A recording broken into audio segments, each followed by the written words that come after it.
নমস্কার বন্ধুরা, নবদিগন্ত চ্যানেলের পক্ষ থেকে আপনাদের সকলকে জানাই স্বাগতম।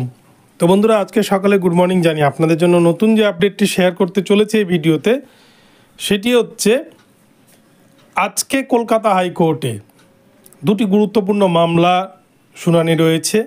স্কুল সার্ভিস কমিশনের যে দুটি নতুন গেজেট, সেই গেজেটকে কেন্দ্র করে দুটি নতুন মামলার কিন্তু সূত্রপাত হয়েছে। তো এই বিষয়ে বিস্তারিত আপডেট এই ভিডিওতে শেয়ার করতে চলেছি। এই যে নতুন যে গেজেট, এই গেজেট অনুযায়ী ফর্ম ফিল আপ কি বন্ধ হয়ে যাবে নাকি ফর্ম ফিল আপ চালু থাকবে? এই একই গেজেটে পরীক্ষা নেবে সরকার। চলুন বিস্তারিত এই ভিডিওতে জেনে নিই। তবে তার আগে বলবো, যারা প্রথমবার চ্যানেলটি দেখছেন, যারা এখনও চ্যানেলটিকে সাবস্ক্রাইব করেননি, আপনারা অবশ্যই চ্যানেলটিকে সাবস্ক্রাইব করে দেবেন। চলুন আমরা মূল পর্বে ফিরে যাই, বিস্তারিত সম্পর্কে জেনে নিই। তো বন্ধুরা, আমরা জানি স্কুল সার্ভিস কমিশনে 26,000 চাকরি বাতিল করেছে মহামান্য সুপ্রিম কোর্ট, যেখানে দুর্নীতিকে ইস্যু করে বাতিল করা হয়েছে। যেখানে 18 রকমের দুর্নীতি ছিল, সেই দুর্নীতিকে কেন্দ্র করে কিন্তু প্রথমে কলকাতা হাইকোর্ট এবং তারপরে সুপ্রিম কোর্ট বাতিল করেছে, যেখানে চাল আর কাকড় আলাদা করা সম্ভব নয় বলে জানিয়ে দিয়েছিল সুপ্রিম কোর্ট। এবং সেখান থেকেই কিন্তু যোগ্য অযোগ্য সকলেরই প্যানেল বাতিল করেছে, নতুন করে ফ্রেশ সিলেকশন করতে বলেছে সরকারকে। কিন্তু নতুন করে যে গেজেট প্রকাশ করেছে সরকারের তরফ থেকে রাজ্য স্কুল সার্ভিস কমিশন, সেই গেজেটেও আপনারা দেখেছেন এটা নিয়ে অনেক বিভ্রান্তি রয়েছে।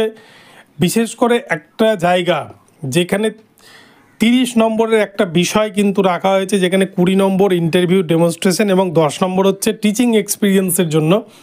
টিচিং এক্সপিরিয়েন্সের নম্বরটা কেন রাখা হলো, এটা নিয়েই কিন্তু প্রশ্ন আপামর।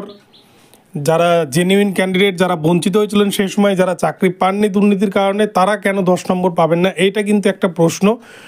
এই বিষয় নিয়ে একটি মামলা দায়ের হয়েছে যে টিচিং এক্সপিরিয়েন্সের এই নম্বরটা শুধু তাদেরকে কেন দেওয়া হবে, যেহেতু এই প্যানেলটা পুরোটাই বাতিল করে দেওয়া হয়েছে যেখানে দুর্নীতিকে ইস্যু করে, তাহলে তারা কেন 10 নম্বর পাবে, এটা কিন্তু একটা প্রশ্ন।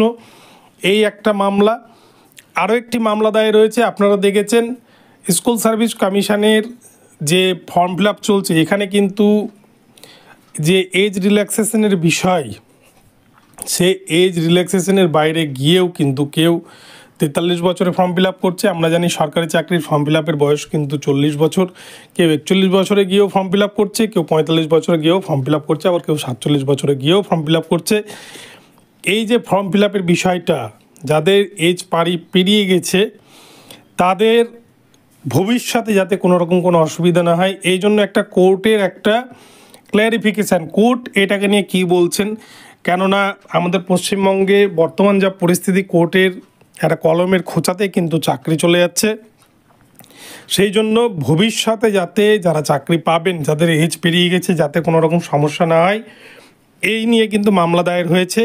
তো দুটি গুরুত্বপূর্ণ মামলার শুনানি কিন্তু আজকে হওয়ার প্রবল সম্ভাবনা রয়েছে। তো দেখা যাক, আপডেট আপনাদেরকে জানিয়ে দেবো। ভিডিওটি ভালো লাগলে চ্যানেলটিকে সাবস্ক্রাইব করে দেবেন। দেখা হচ্ছে পরবর্তী ভিডিওতে। সকলে ভালো থাকবেন, ধন্যবাদ।